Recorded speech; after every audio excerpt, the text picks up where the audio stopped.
Maybe 4 years ago, there was 20 of us sitting in a basement in Raleigh, North Carolina, talking about STEM education. And today there's 700 people here in Austin, Texas, to talk about STEM education. It's a gathering of colleagues and friends. Of educators, employers, nonprofits, policymakers, the best people in the field across disciplines. To produce a highly skilled, innovative, and creative population.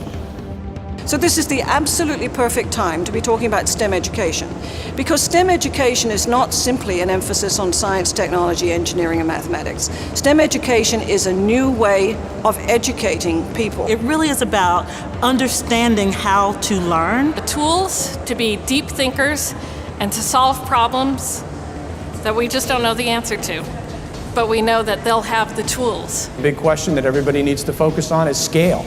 How do you take this volume of creativity, of innovation, and how do you create the programs that scale? How do we connect the dots between K-12 education, higher education, and the workforce? You know, this is like the turn of the century, and we're trying to, we're passing out sweaters and coats instead of putting in a heating system.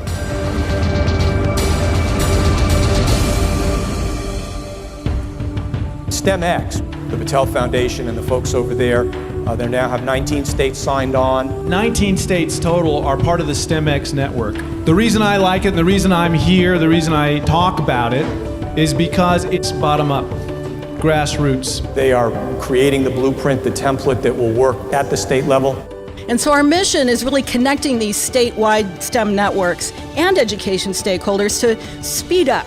We're constructing an infrastructure that has greatly accelerated that progress. What took the Ohio STEM Learning Network 5 years to build, it took us 2 years to build in Tennessee. We framed this conference with the theme Teach, Inspire, Hire to keep that jobs perspective as a way of framing the discussion.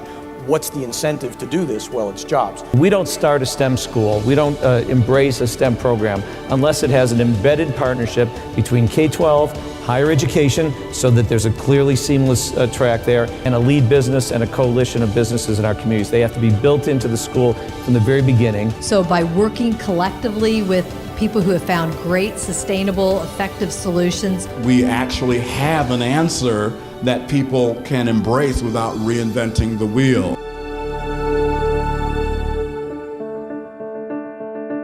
But really what STEMx is about those same things that our grandmothers taught us, about how connecting with other people and sharing and being vulnerable and stepping out, and that's why we're all in it together. I just feel that I'm not alone anymore, and that's what the STEMx Network does for you. The best part about it is most of these schools, if not all of them, demonstrate this with kids that everybody said couldn't do this.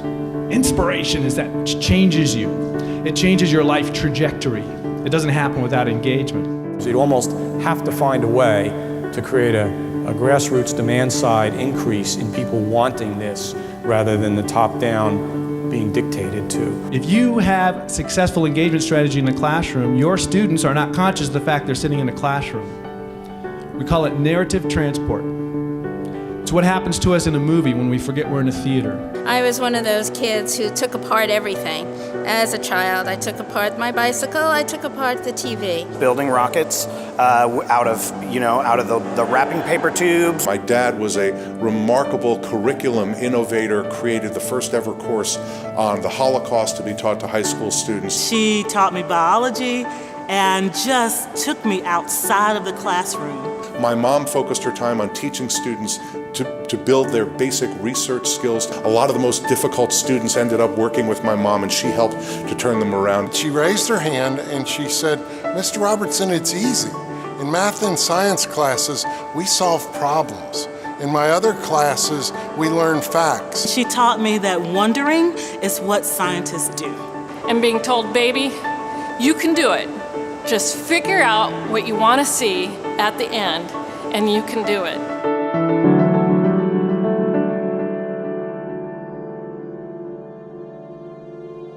Now it's a ground game.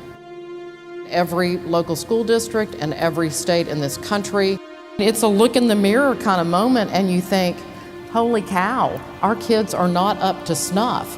When you look at the breadth of American society, I think you have to conclude there just are way too many people, students and parents in particular, who don't get the urgency of the situation. Are we really ready to do what is necessary and what it takes and be serious about meeting these goals?